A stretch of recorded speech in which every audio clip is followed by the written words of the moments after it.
well, it's relevant and everything. Yeah. So next Sunday, or this coming Sunday. Ah, yes. So this coming Sunday, I actually elbowed my way into the phone booth show and invited myself on as a guest. Well, partially invited yourself. We partially invited you. Yeah. It's very rare that we have a special guest on the phone booth, though we do wish we had more. And we wanted to talk about the Witcher series. Witcher! It finally dropped on Netflix. And I mean, who better to talk to about a show that's based off of a series of novels than an author and whatnot? Yeah. You know? So we're really looking forward to having you in the studio on Sunday from 1 to 2. Thanks. I appreciate that. Of course. Yeah, so I'm really looking forward to it. And if you follow me on my author page or even on my personal profile, you know that I binge watched The Witcher when it came out because, and I was dying for it to come out because the hero. With Henry Cavill's Geralt of Rivia. Yeah. Ladies, go watch it. If Parker, for nothing else. I gotta hear this. What are I'm your thoughts? surrounded by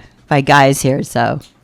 But all of us loved it so far. Well, I love Henry Cavill. He's just a man He's incredible. He's 6 packs of dreamy. That's what Yes, he is. I'm telling you right now.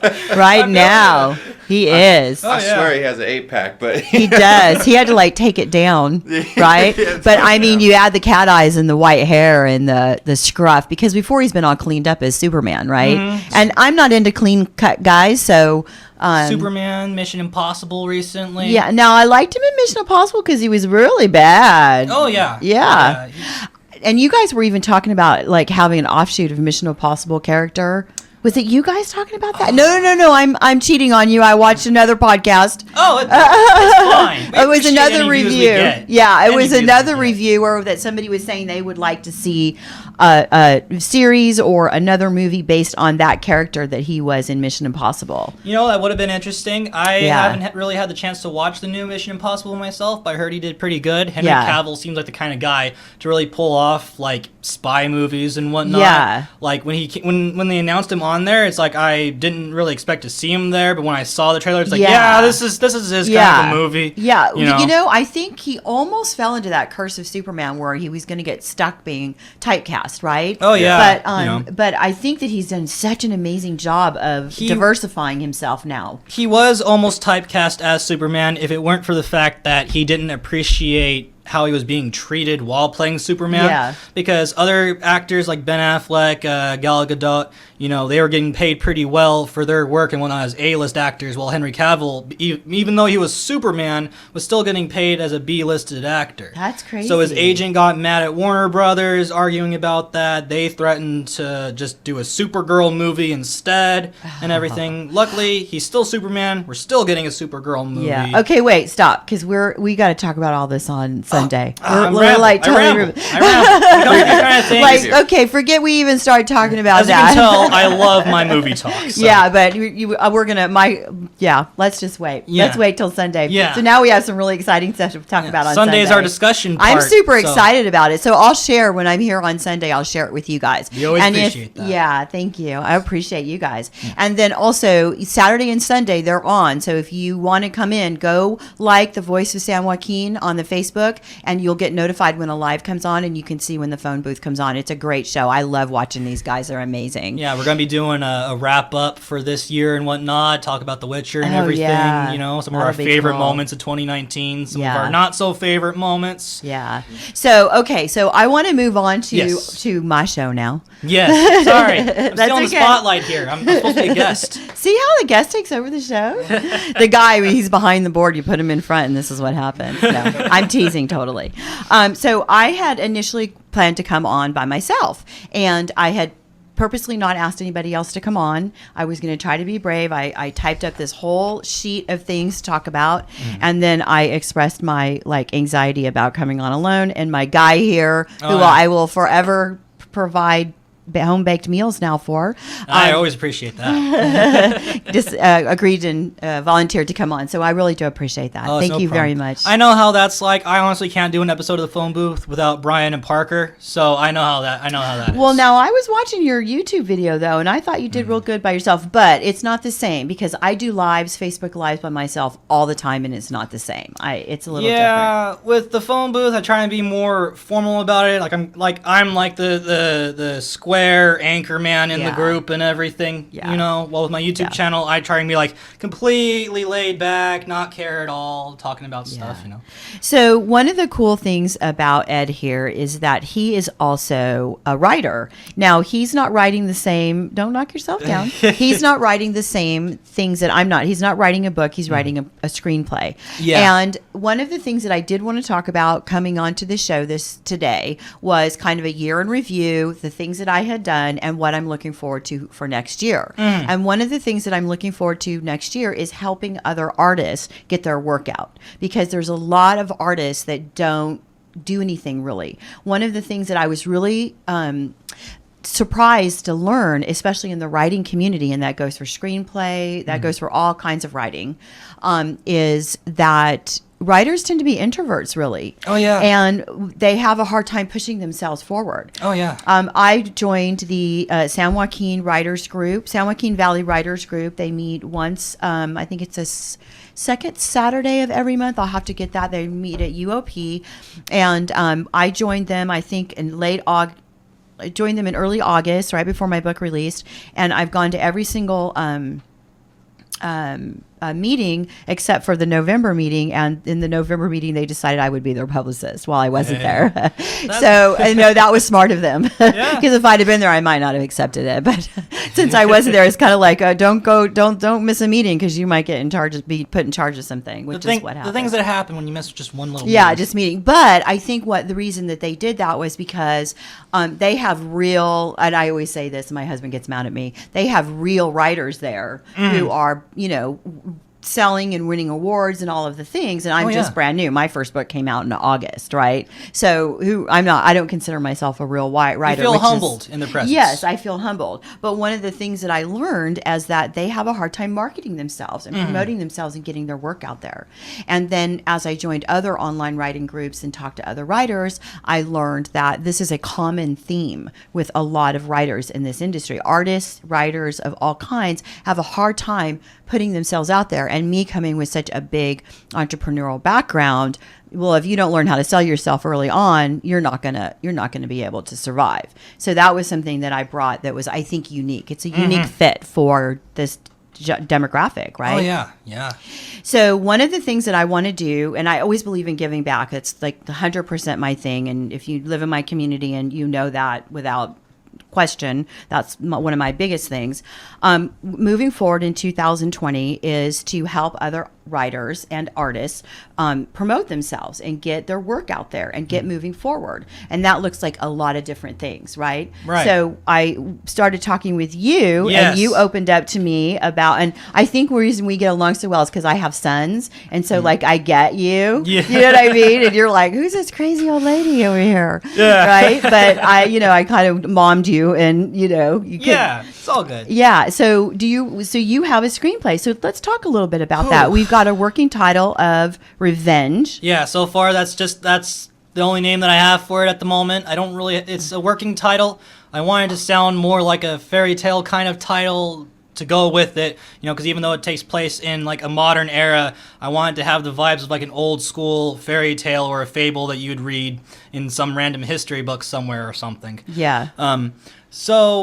But with like a Quentin Tarantino vibe to it. It's a grindhouse style action film. Now you say grindhouse, and you use that term a couple of times. Can you expand on that? So there was this one movie that came out called Grindhouse. It was a partner project between Robert Rodriguez and Quentin Tarantino, and they each did their own movie and whatnot. And when they were making Grindhouse, what they said in interviews was that they were taking like these old school 80s and 70s movie posters, the really cool looking ones with the slasher and the knife and everything, but then when you watch the movie, it is like 10 times duller than the movie poster looks. And they saw these posters and went, with Grindhouse, we want to make a movie that would go with this poster, but the movie actually lives up to the poster's name and isn't just like a cash grab to get someone to watch a boring old movie. Yeah. And with that came two movies, Planet Terror and Death Proof. Death Proof being Tarantino's one that he worked on and whatnot. And they had like this So if somebody wanted to see those movies, what year were they put out? Do you know? I don't know the specific year actually for Grindhouse. Parker, do you know by chance? Because he's a friend of mine. He's also into Tarantino. Oh, he's looking it up. Okay. Yeah. But like they had this cheesy action vibe that you got from like the 70s and 80s movies where it was like, oh yeah, this is super sick. There's gonna be cool fight scenes and mafia dudes, and there's gonna be these epic dramatic showdowns and everything, you know. And I kind of fell in love with that style. But they both came out in 2007. 2007. Yeah. Oh, so they're not that old. Yeah, it's a double feature presentation. Okay. You know, and for a while I was kind of floating around because it's like I've been wanting to make movies my whole life, but it was always like I would come up with an idea and it'd fade off because I couldn't find anything that stuck. But this movie, I kind of wanted to be kind of a love letter to Quentin Tarantino's work. You know, because I'm a huge fan of Tarantino. You know, I also like Edgar Wright and other directors in their own respect. But when it comes to like action movies and like the theme of revenge in general, you know, Tarantino has it down to a T. You know, like all of his films, they feel like a full story. And Once Upon a Time in Hollywood, you know, Parker and I had recently watched it, and you know, great movie. And you know, while it took place in Hollywood and had all this stuff, it was told like you were reading a fairy tale about this actor that happens to live in this place called Hollywood and all that stuff, you know. And lately I've been watching, you know, these movies over and over, and I was like, I kind of want to do my own revenge movie, you know. And like I said, I'm kind of the guy who like rarely ever talks about my movie ideas. I don't want to be that guy that everyone knows, oh, here comes the guy that won't stop talking about his screenplay and everything, you know. But then one day I talked to you, Terry, because, you know, if there's anybody that I'm going to spit out an idea that I think, you know, that I have my doubts on, it'd be towards an author, you know, because an author would give you honest, positive, and negative feedback. Right. You know, and like, you know, pitching it to, like, your uncle or whatever who does short stories occasionally or something, you know. Yeah, exactly. So I pitched the idea to you, and Terry's been giving me homework to work on and everything to help me, you know, flesh out more ideas and everything. And by 2020, I hope to get at least a script done. But this is a project that like a first draft. Yeah, but this is a project that I want to get done to the very end. Yeah, good. I think that's a great goal because one of the things that you'll see over and over, and any writer can attest to this, is all the started projects that were unfinished. So many. So many. Yeah, and I think that goes across the board though with a lot of things. We're humans like to start. Oh yeah. It's fun and exciting and glamorous and sparkly to start. It's exciting to come up with the idea, but to try and work on it is daunting, and then thinking of all the stuff you have to do to get to the end, then it gets stressful, and then the anxiety gets in. Yes. And then you start thinking to yourself, maybe this wasn't Imposter a really good syndrome idea. Starts setting in. You know, Who am I to do this? It's like, it's like this isn't no Kill Bill or whatever. Yeah, and then the you're loops like, start going on, and you need to listen to my podcast. Yeah, but that's been my problem ever since I was a little kid. I'll come up with the idea, I can't get it done, and I start thinking to myself, well, this idea is stupid, and then I just kind of drop it. Right, and that's a reoccurring problem for most artists. I don't care what you're doing. I don't care if it's writing or if it's photography or if it's painting or coloring or what your thing is. Oh yeah, it's fun to start. Yeah, everything's fun to get good new ideas.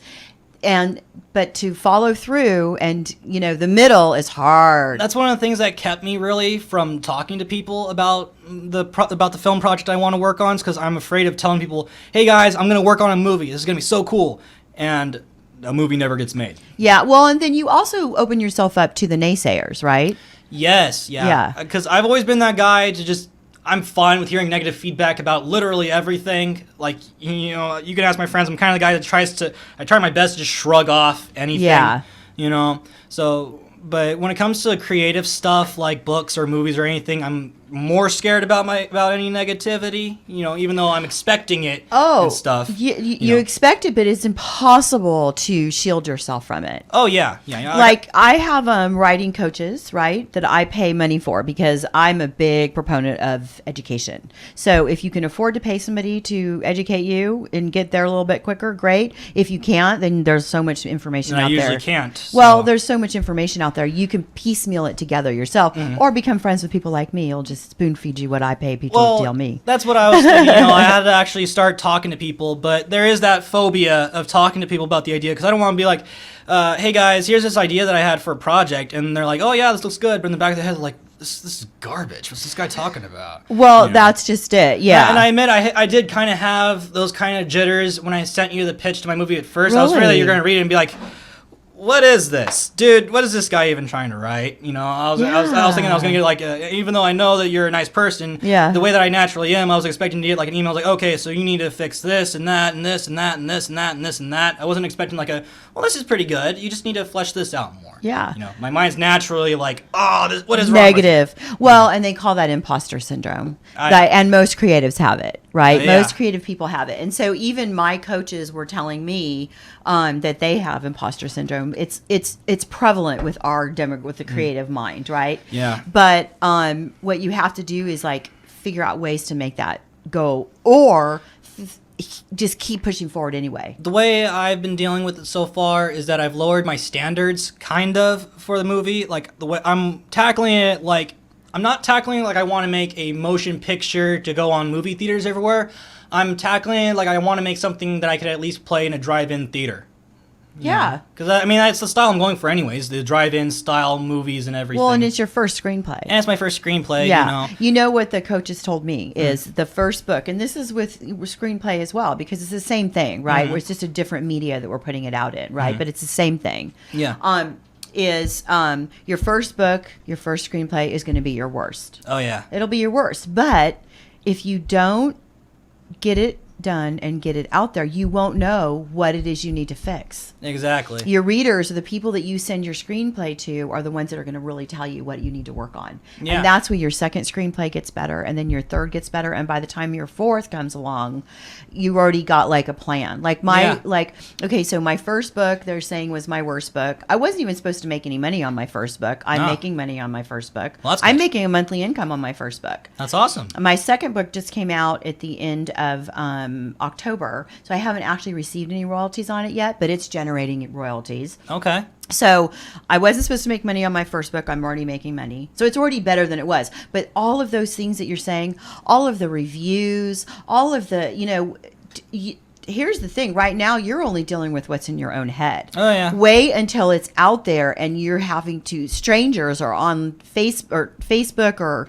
any of the other platforms that you would go to, and you're getting these reviews where they're like, they don't like your characters. Oh yeah, before I did the phone booth here on the Miracle Mile, I used to be down at Delta College on KWDC with a show called Miserable Media, and the whole premise was to rip on really bad movies. Yeah. So I know what I'm expecting Yeah. if someone is to negatively review me, and I'm not looking forward to that kind of. And it hurts. Oh yeah, it's like having a child. Because the way that I reviewed, like I would rip into it, like what made them think this was a good idea to do this and that. Yeah. Yeah, and it's just your opinion. Yeah. And that's what you have to remember, but it's hard. Oh, yeah. It's hard. Because I spent so much time analyzing bad movies, I analyze things before it's even created, so to speak. I'll see a trailer and I'll have like 50 opinions on it. But so what I'm going to do, I got distracted by the comments. It's all good. Some of my friends were commenting back. She's way more popular than I am, so I'm not popular. I'm not used to the chat window being flooded. No, there's a lot of women my age. That's all there is. Everybody your age is at work right now. Oh yeah, we're too introverted to socialize with each other. No, it's just the age demographics. So what I'm going to do right now is, because I had written up this big page because I thought I was going to be myself. Thank you for rescuing me. You'll always be my hero now. It's all good. It's all good. And my last show of 2019. It means a lot. Right on. We should have had a cake or something. Oh, yeah. Bottle of champagne. Oh, I could have brought a bottle of champagne. Maybe next time. Next time. So I'm going to read off the characteristics that I believed helped me get the women of wine country out there. Okay. Now, I don't know if you know my story, how I started writing. Do you know my story? I actually do not. Okay, I'm going to briefly give it to you, and then another time we can. I don't want to get caught up on that. That's not what I wanted to do here. Okay. But so what ended up happening is I've always been a big reader, a big time reader. I come from English teachers, and my mom was a reader. Just read. That's what we did. And I was a military brat.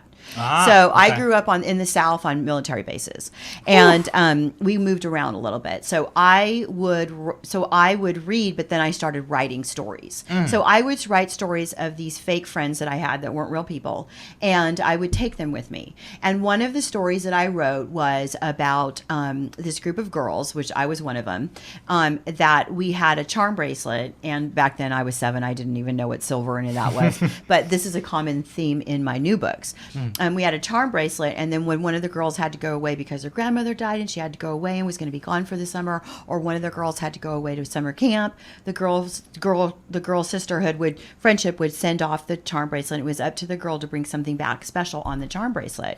So like one girl brought back a bottle, because back in the day, you probably don't know this, but Coca-Cola cans used to pull off the tabs. Oh, okay. And they would curl up like a little pull tab.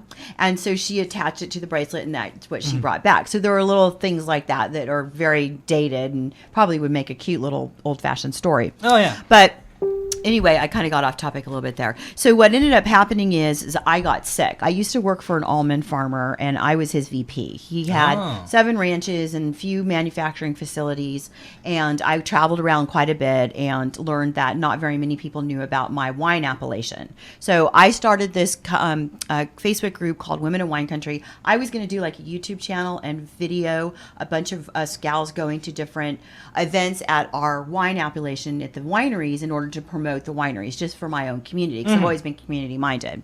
Well, I ended up getting sick. That didn't work out. I got sicker and sicker and sicker. So over a 6-year span, I got really, really sick to where at the end of the last 2 years of the 6-year span, I was bedridden. So I wasn't able to get out of bed. So, so I read everything that I could possibly read, and then I just started writing, because I was rereading books like 4 times, and so I just started writing. And I'd always fallen back to writing when I was younger, when we would move and I would be insecure and didn't know how to make friends and all of that. So now here I am bedridden, and I thought, well, if this is how I'm going to spend the rest of my life, at least I can write. So I started writing. So I outlined 9 books, these 9 books that I have now with Women in Wine Country, and I wrote 3 of them. So now when I say I wrote 3 of them, that is just the first draft, right? Because we all know that that's not, that you got the story down, but it's still got a lot of work to do. Yeah. So anyway, so that's how I got it. Well, I ended up getting diagnosed and having a little surgery, and better. Now I'm better. That's awesome. But I've written these books, right? And so, and my husband at the time, who I would never normally have let read anything I wrote, got a hold of some of my chapters and was like, "You're a writer. Like, you seriously need to write." And so he's the one who prodded me to get into writing and continue writing and not give that up. Because I could have just gone into another business, gone and got another job or whatever. Yeah. So anyway, so because of him, I started writing. I'm losing my train of thought. So that's my history. That's how I started writing. This is all new. So like this happened, I had my surgery in 2017. Oh, wow. 2018, it took me a year to get better. So then 2019, I published my first book in August. That's awesome. So it's been very recent. Okay. So my second book came out in October. Okay. Right. And so my next book will come out on Valentine's Day. Oh, nice. Right. So, but I already have like all these other books in the works, right? That's awesome. So I'm going to give you the characteristics, the things that I think that have helped me over the last few years, because not only has it been just the writing, but I'm an entrepreneur. I was a photographer I was a sports photographer in my 20s. Used to chase the 49ers down the field when they used to do their training here in UOP and all that kind of stuff. So I've been an entrepreneur my whole life. Oh yeah, I chase gigs for a living. Yeah, exactly. So you know exactly what I'm talking about. Like, you're willing to go. It's almost pay to play, right? Yeah. That's what we used to call it, pay to play. Yeah. So these are the characteristics, and that's what I had originally come in to talk about, but I'm so glad you're here. This is a lot better having you here. Hey, it's all good. I'm happy to be here. So the first one I want to talk about is hard work. So one of the things that has always saved me is that I'm willing to work really flippin' hard. Like, I will work 16, 17, 18 hours a day, and I don't care. I'm a hard worker. Now, that might be a generational thing, and that might be because I have a military family background. I don't know. Well, I can work hard, but for some reason it's always when it's for somebody else. Like, I always tell people, if I were to be reincarnated as an animal, I'd probably be reincarnated as a worker ant, You know, if someone tells me what to do, I'll do it, and I'll work for hours and hours and hours. But if I have to tell myself to get something done, I don't know about that. So then what you have to do is you have to give yourself a reason. So my reason right now is with my books at this point is I want to retire my husband. I want to retire my husband because we own a construction company. We have sons that can take it over, and I want to retire him so he can come home and build motorcycles, right? As a full time, because he does these really nice custom motorcycle pieces. But we can't, I'm going to have to write a lot of books in order to get him to do that. So that's my motivation. Yeah. So you have to find your motivation in order for it to be personally beneficial. Right now, my motivation for trying to get my movie done is that way, at the end of the day, I have a legacy or something that's mine, because my current situation, it's like at any point in time I could end up with absolutely nothing. Yeah. And I'll just have absolutely nothing. And if that were to happen, I want to make sure that I have something that I can look at, and said that this got made, this was made by me, Yes. I did this, no matter what, no one can take that one thing away from me. And even if I'm the only person that likes the movie and it's only playing in drive-in theaters or something, I can still look at it and say, that is mine, I made it. Well, then you have to learn how to apply hard work. The same hard work that you would show somebody else for their job, you have to learn to apply to yourself. I know. Right now, and that's a personal thing. Like, you've got to figure that out. Yeah. Right now, my motivation is that I have so many hopes on the project that I can't let it flop. Well, and that in itself can drive you. Yeah. Yeah. That's why I'm talking to people now, finally. Good. Yeah. Yeah, that's a way of you putting pressure on yourself, right? So once you start putting it out there in the world, it shouldn't matter what other people think, but let's face it, always does. It always will, yeah. So hard work is like the number one thing. I think that hard work is going to be the one thing that sets anybody apart. Anybody. Yeah. And I expand on that a little bit. Oh, yeah. Dedication and passion. So I think that kind of goes along with it, is finding the thing that makes, why do you work hard? What's your dedication? What's your passion? Oh, yeah. Yeah, I know how that is. Like my motivation here is just because I love doing media work and whatnot. Yeah, exactly. You volunteer your time here. I found that out. I thought you got paid. I volunteered at Delta College with the Voice of Stockton, and then the Voice of Stockton migrated over here for the Voice of San Joaquin, and I just kept volunteering here ever since. Yeah. Yeah. I think that's awesome. Thank you. That's awesome. That's community right there. Yeah. I just love the experience of being able to operate radio equipment. Yeah, it's super cool. So then let's talk a little bit about grit. Okay. So one of the things in my quest for knowledge, I read a book called Grit. And then I've done a lot of follow-up on that. And did you know that most of the people who excel in their industry are not necessarily the most talented people? The most talented people rely on their talent. People who are not the best at their industry or their profession or their craft tend to have grit. They tend to want it. They want it. They don't rely on their talent. They know they're not the most talented. So Stephen King may not necessarily be the best horror writer in the world, but he's the most renowned and most known horror writer in the world. Oh yeah, the guy that could jump out a window and have a bestseller written by the time he hits the ground. Right. Well, yeah.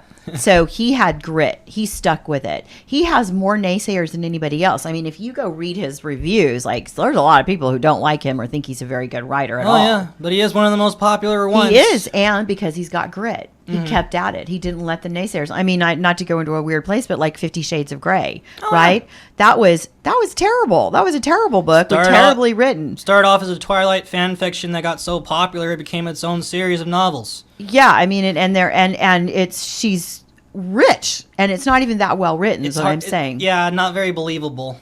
It's ridiculous. Yeah. So, but it was her grit. It was her fortitude, and whoever her marketing person was really, really good. Oh yeah, it definitely catered to the right market. I will say that for sure. So I always say, if you have grit and stick-to-itness, that wins out over talent. Now you've got to have some talent. You need to have some talent. You need to know exactly what it is that you're doing. Oh yeah. But if you have the grit to stick it out and to teach yourself and to learn it and to push it and to make it happen, that's going to win out over talent. People who only have talent and don't have grit, well, they may be better at doing the thing than you are, but they're not getting out there and getting exposure. Oh, yeah. Right? And sticking with it. And people who have really, really good talent and have relied on their talent tend to get discouraged very easily. Right? Because it hurts. It hurts to be get a bad review or to have somebody naysay you, right? Yeah, it's always a difficult thing, directors, they kind of have to deal with the negative feedback, and you can't really let it get to you. A huge example is one director, Uwe Boll, who took people's criticisms way too seriously, and now like almost nobody wants to work with him because he's so nervous over his own talent and everything, Yeah. So then the next thing is bad situation. So what I did was I took a bad situation and I made something out of it. I was sick. I didn't know if I was ever going to get out of bed again or ever have a normal life again. But I wasn't willing to give up. Mm-hmm. And so what I did was I tried to figure out a career that I could actually do from bed. Mm-hmm. So you talk about if you lost everything, then you want to have this one thing. Yeah. Well, that's you looking at the worst possible situation that could happen to you. Yeah. And trying to use it to propel you forward. Yeah. If I end up with absolutely nothing, then I wanted to at least have like a magnum opus or something. Something in the end that's all of my hard work and dedication got put into at least one thing. Yeah. So this thing that you created. Yeah, this thing that I created. So that way, in the end, I have at least that one thing. So there's another thing that I get asked a lot, and it's how did you get the confidence to do what you're doing? People ask me that all the time. Well, I can say I'm not confident. I'm not a confident person, but you know what I am? I'm brave.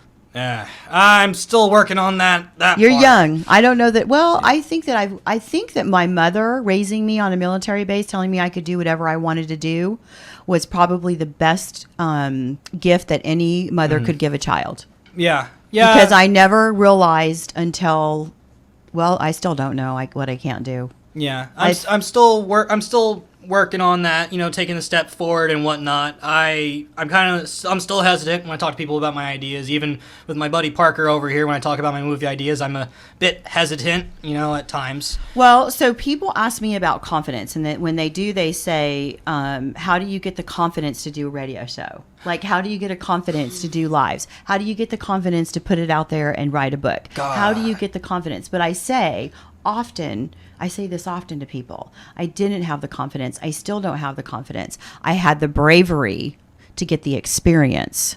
Oh, yeah. So you got to be brave.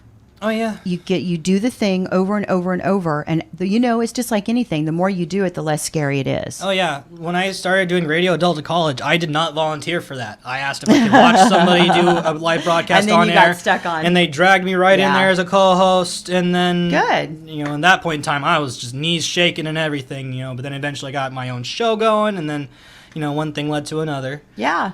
So you got experience. Yeah. So your bravery, or you had to be brave. So they drug you in there. Yeah, you have to go with it. You can't kick. If someone's dragging you into it, you can't go kicking and screaming and going, "Let go of me! I don't want to go in." You kind of just have to be like, "Oh boy, well here we go."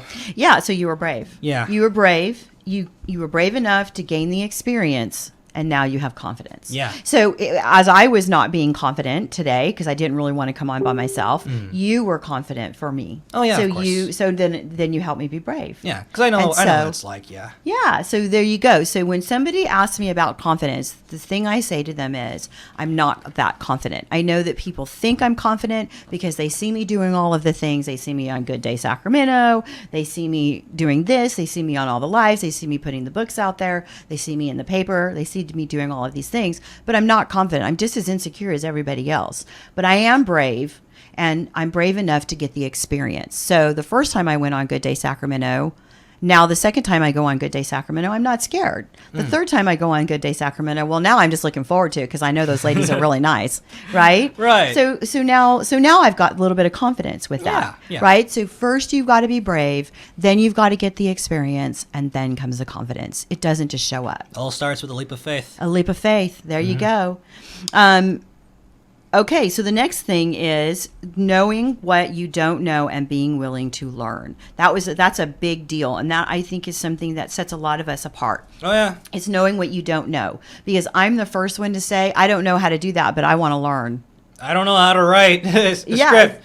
I didn't either. I can pop up an idea in my head and it'll be a really great idea, but don't expect me to jot down on paper how I'm going to get from point A to point B, because then I'm just up in the clouds. Yeah. Well, let me give you an example that has nothing to do with writing. When the downturn happened, and I don't know how old you were when the downturn happened, but you were probably still a kid. Probably. It was 10 years ago. So Okay. The downturn happened. We had a construction company, and it was the housing department or the housing industry that took a dump. And well, when you have construction, you're reliant on the housing industry. Oh, yeah. So I went and got a job with somebody, the almond farmer. Mm-hmm. And one of the things that I did is figured out that the government was the only entity at the time that was spending money. And so what I wanted to do was sell coffee to the military, because we were in 2 theaters of war. Mm-hmm. We were, we had a lot of soldiers out there, and the government were the only ones who had money. So I didn't end up selling coffee to the military, but what I did end up doing was getting this almond grower's plant. He had several manufacturing facilities, into the frontline rations.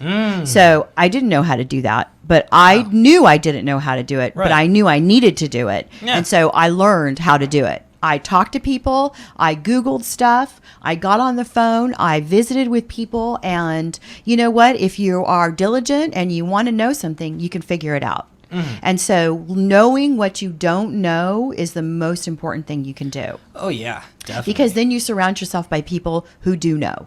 Yeah. Right? Like you. Right? It's better knowing what you don't know than thinking you know everything and then bumping into the one thing you suddenly don't know how to do. Exactly. Because if you act like you know it, I mean, now there is a level of just kind of, bravado, just like, getting yourself through it and faking it, right? There's a level of that. Like right now, I'm kind of faking this out right now. I'm not that comfortable doing this, but this is something I need to do and I wanted to do, right? Oh, yeah. Getting the frontline ration military. I didn't just get frontline ration. I got cold meal rations. I got us into humanitarian rations. I got us into a lot of stuff. Oh, yeah. But I knew I didn't know, and so I aligned myself with people who did know. So never be afraid to do that. And at that time, I didn't have any money to hire coaches like I do now. So that's something I think is huge, knowing what you don't know. Right. There's lots of stuff I don't know. I love learning. I love learning from people. Yeah, me too. Another thing that I think is super important is, and I know we're kind of getting close to our time here, is immune to getting stuck in the struggle, or at least learning how to identify it. So that's something that I think young people have a hard time with. So you get stuck. Yeah. It's easy to get stuck. Very easy to get stuck. You could be like 5 paragraphs in, or you can be 5 words in, and then all of a sudden it's just none of the ideas that you had 30 seconds ago are suddenly in your head. Yeah. And you are just staring at it like, what do I do now? Yeah. So do you have tools to get yourself unstuck yet, or are you still kind of in that learning phase? I kind of reread. If I get stuck on an idea, I go back to my source material. I have to confess, I do partake in a bit of cannabis to help get the creative juices flowing again. Yep. But eventually I do find out what works, and then I go back to it and everything. I have like a whole plethora of things that I do to get unstuck. Oh, yeah. I mean, I'll go out and play with my dogs. I'm still new to finding the outlet, because I'm so used to just kind of giving up when I'm stuck. Well, you're young too, and that is such a young thing to do. Give up when you're stuck. Like I try to where I get so frustrated at it to where I'm just I flip the table. Yeah. Then you're done. I'm gonna do something else. I give up. Yeah, it's easy to do that. It's easy to do that. I think that comes with maturity too, and learning yourself and what helps you get unstuck. So identifying when you're stuck and getting yourself unstuck, and the quicker you can identify when you're stuck, and the quicker you can get that unstuck turned around, the better off you're going to be. Well, I don't care what project it is. I don't care if it's creative, or it's building a house, or if it's fixing a car, or it's washing a dog. You know what I mean? If you get stuck, you got to figure out how to get yourself unstuck, and we all get stuck. Oh yeah, we all get stuck. So then, my next one, don't wait for perfection. So when you're writing your screenplay, you can't wait for it to be perfect. Oh, yeah. If you wait for it to be perfect, you're never going to get it out. That's why I had to lower my standards to actually get started on it. I was thinking, I already had the mentality that this was going to be playing in movie theaters and whatnot, and then I had to remind myself, this isn't going to immediately be a banger. This isn't going to be like, we're not in Sundance. This isn't going to suddenly be all over the place. This is going to be like local, so think of it as a local, low-budget action movie. So, I say waiting for perfection is a procrastinator's tool. So people who don't ever actually finish anything love to wait for it to be perfect. I have a problem with procrastination, very much so. That's gotten in the way with a lot of different career paths that I almost took back in the day before I did media. Well, then the next thing that I say is going to really help you a lot, because tackle the big, hard, and scary first. Don't procrastinate. Yeah, that's the hard part. That was the thing that's given me anxiety attacks in the past, is trying to handle the stuff that I'm so afraid of facing that my whole body just kind of panics, and then I'm a mess. Yeah. So, yeah, tackle the things that are hard first. Tackle the big, hard, and scary first.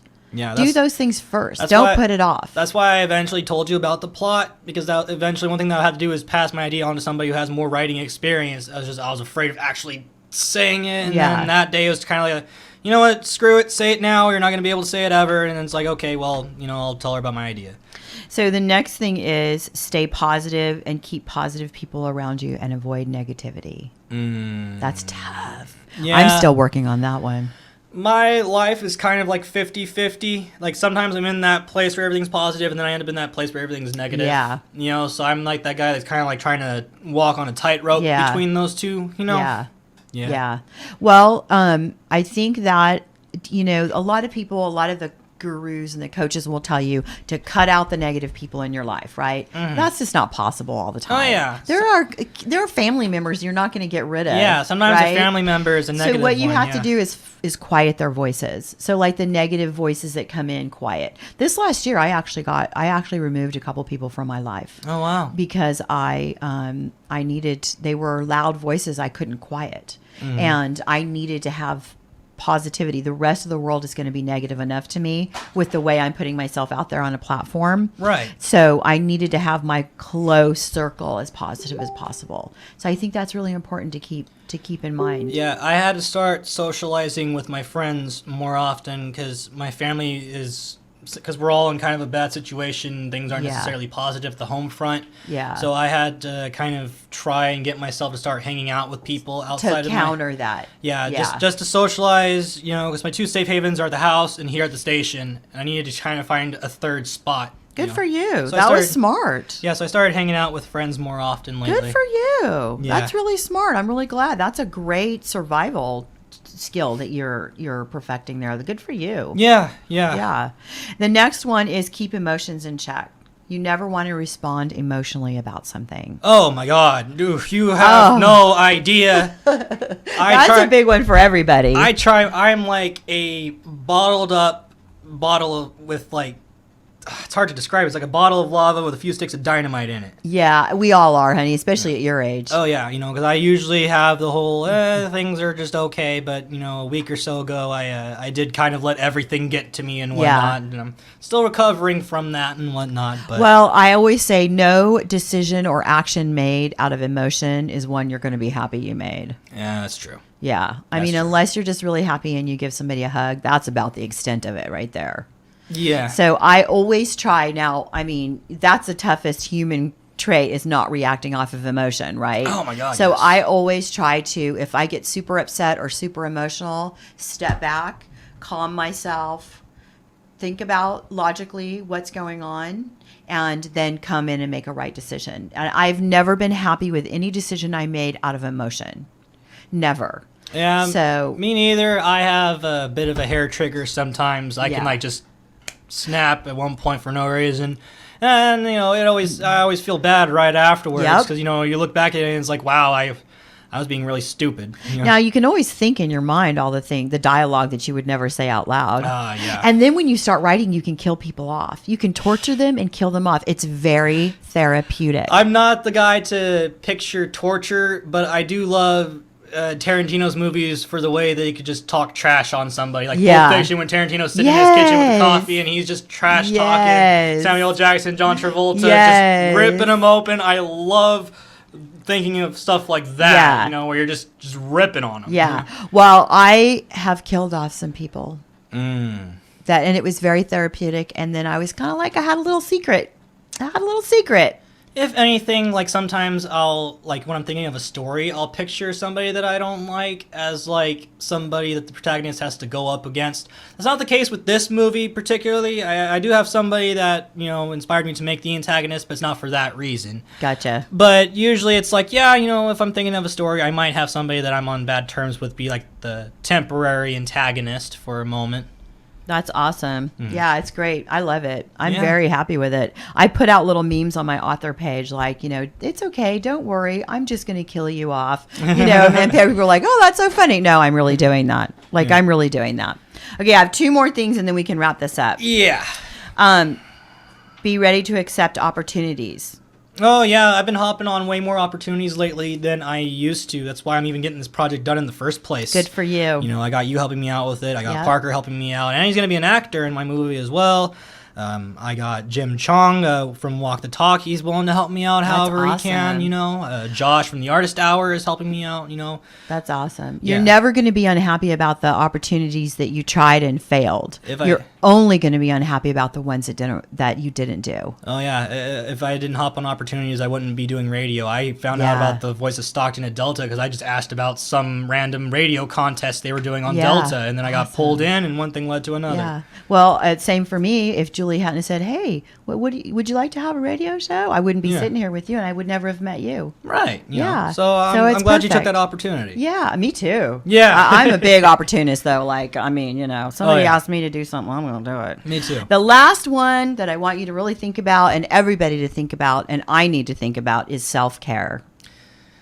Yeah. It's a big one. There's very few of us who take proper care of ourselves, especially if you're writing. Oh, yeah. Like, I've put on 25 pounds since I started writing, which is like a girl thing, but for my age, that's dangerous. Mm-hmm. You know, you get to be in your 50s and, you know, putting on that kind of weight in a 6-month period is really dangerous. Yeah, my negativity lately has been getting to me, anxiety and depression and whatnot. Yeah. But I've been using the screenplay kind of as an outlet for it and everything. If I'm feeling like Good really for you. down in the dumps and I'm feeling like depressed and whatnot, I'll just let that vibe resonate into what I'm writing. So I know for a fact that film has like this low, gritty vibe to it and whatnot because I was in a kind of a not the best place when I was working on it. Yeah. You know. Yeah, well, self-care is super huge. So, and I think that you brought up a good point. It's not just physical self-care, which is what I was referring to, but you're talking about emotional and mental self-care as well. Oh, and yeah. it's all plays together for sure. Yeah, everyone has their outlets for negativity. Some people have to hit walls with sledgehammers. Some people just jot down a paragraph. Yeah. You know? Yeah, self-care. Me, I need to get up and walk. Yeah. Because I'll sit for 16 hours and write. I get the story in my head and I don't want to stop. And it's not really good for, you know, my age, you got to get up and move your body or you the whole move it or lose it. It's really real. Yeah. So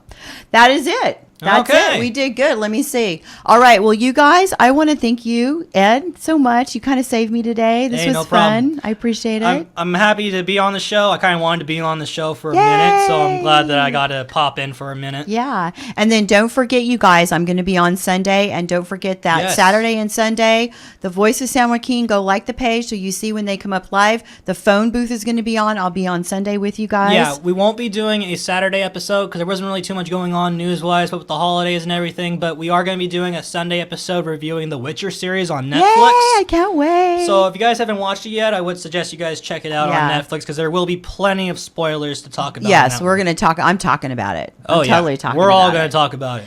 And in the meantime, so this is the last show for Women in Wine Country for 2019. I wanted to say thank you so much for everybody who's viewed. I've had great numbers and it's been a wonderful opportunity. It's my 5th show. I'm sure next year I'm going to have some amazing guests and some amazing shows, and I just really want to say thank you to everybody. And you know, I kind of want to just say on behalf of the Voice of San Joaquin that we appreciate having you here and whatnot. Thank you. You know, we always appreciate it. You know, and, you've been real nice and whatnot, you know, and you've been doing your part to really help the Voice of San Joaquin kind of spread out in the community and everything. So it's important. So from the bottom of our hearts, we just want to say thank you. Thanks, man. I really appreciate that. Yeah, of course. Awesome. Okay. Well, I hope everybody had a wonderful Christmas, and I hope you all have an amazing New Year. See you next year. Catch you later, folks. Mm-hmm.